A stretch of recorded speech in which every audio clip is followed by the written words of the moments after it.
Mit Meadowsong ist mittlerweile der erste Content-DLC für Pioneers of Pagonia erschienen. Also, wenn wir mal den reinen Kosmetik-DLC aus dem Frühjahr ausblenden, welcher den Siedlererben an vielen Ecken verbessert und ausbaut. Und ja, es heißt Meadowsong und nicht Midosong. Vielen Dank für eure zahlreichen Kommentare dazu. Außerdem hat Envision Entertainment neben einem dritten Content-DLC für 2027 auch eine brandneue Roadmap präsentiert, weswegen es mal wieder Zeit wird, gemeinsam einen Blick aufs pagonische Inselreich zu werfen. An die Werkzeuge, Pioniere. Es gibt noch so viel zu tun. Die heutigen Pagonia-News werden euch von meinem Partner Instant Gaming präsentiert, welcher nicht nur das Hauptspiel für unschlagbare 19 € im Portfolio führt, sondern jetzt auch Meadowsong mit 11,30 € eine ganze Ecke günstiger anbieten kann als Steam direkt. Vergleichen lohnt sich also mal wieder und mit jedem Kauf über meinen Partnerlink unterstützt ihr dabei zusätzlich diesen kleinen Nischenkanal hier sehr. Einst war Pagonia ein großer Kontinent, doch die Katastrophe veränderte unser Leben für immer. Das Land zerbrach in unzählige Inseln und wurde in mystischen Nebel gehüllt. Wir Pioniere fanden einen Weg, ihn zu lichten. Meadowsong ergänzt Pioneers of Pagonia im Großen und Ganzen schlicht um eine weitere Story-Mission, welche lose an das Ende der Hauptkampagne anknüpft und dessen Ausgangslage wie im Hauptspiel mit einem kleinen Video einführt. So verschlägt es euch diesmal mit eurer Crew auf die für ihren extrem fruchtbaren Boden bekannte Insel Auensang, deren Bürger aber natürlich ebenfalls mit dem ein oder anderen Problem zu kämpfen haben, das es zu lösen gilt.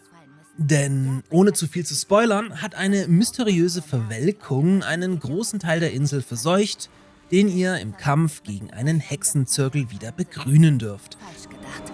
Auch wenn die Auensänger uns freundlich begegnen, mit den Neuigkeiten, die uns erwarteten, hätten wir niemals gerechnet.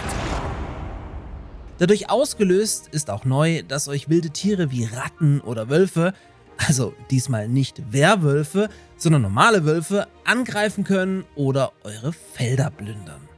Damit das Ganze nicht zu monoton gerät, spendiert euch der DLC gleich 6 neue Gebäudetypen und allerlei neue Warenketten, die wir uns gleich noch genauer anschauen. Flankiert wird der DLC vom sogenannten Freibier-Update, welches mit der Brauerei ebenfalls ein neues Gebäude und weitere Dinge wie ein größeres Siedlerlimit ergänzt.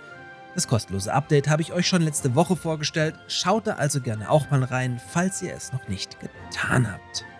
Um der Verwelkung samt Hexenzirkel etwas entgegensetzen zu können, müsst ihr in erster Linie ein Heilmittel entwickeln, wodurch ihr auf die neuen Gebäude wie die Tierfarm angewiesen seid.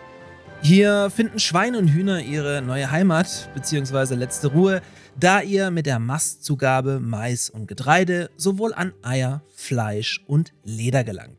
Also im Prinzip eine Ergänzung zum Jäger, was euch aber unabhängig vom freilebenden Wildtieren macht. Gebäudeergänzung Nummer 2 ist die Obstfarm, durch welche ihr Weintrauben und Apfelbäume anpflanzen dürft.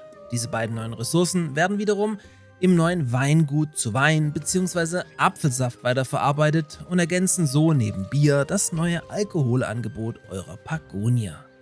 Gebäude 4 und 5 sind dann Häuser für Hunde und Katzen, die vor den neuen Wildtieren schützen.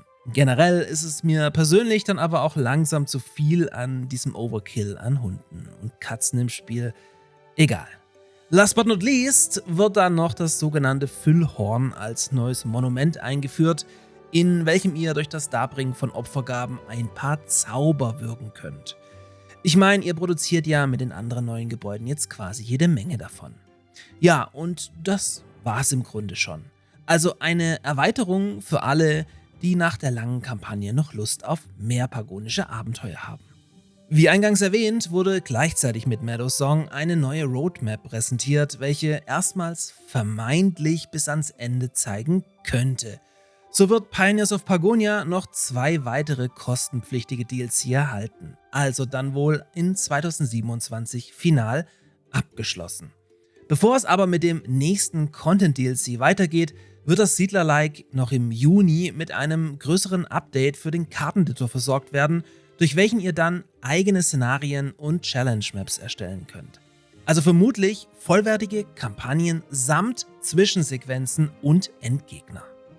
Im 3. Quartal folgt dann ein Update für alle, die Hand of Blood, Gronk, Maurice und Co. nicht mehr hören können, denn ab hier sollen sich dann auch alle bestehenden Audio-Files überarbeiten lassen und scheinbar auch die existierenden Texte. Content DLC 2, ebenfalls im 3. Quartal, also zwischen Juli und September, nennt sich dann Echoes of Altramar und ergänzt die Geschichte dann sogar um gleich 4 neue Hauptmissionen. Hier sollt ihr dann uralte Steinkrieger überwinden müssen, Wüsten wieder fruchtbar machen und auf die neue Ressource Marmor zurückgreifen können. Im Detail schauen wir uns das dann natürlich zum Release hier wieder genauer an. Vielleicht noch zum Abschluss nice to know ist, dass eine finale Entscheidung zwecks Konsolenports, obwohl sich das vor allem auf der Switch 2 dank Maussteuerung so extremst anbieten würde, noch nicht getroffen wurde, aber auch nicht ausgeschlossen wurde. In diesem Sinne, sobald es wieder was Neues gibt, erfahrt es natürlich hier und jetzt euch. Viel Spaß bei der Hexenjagd.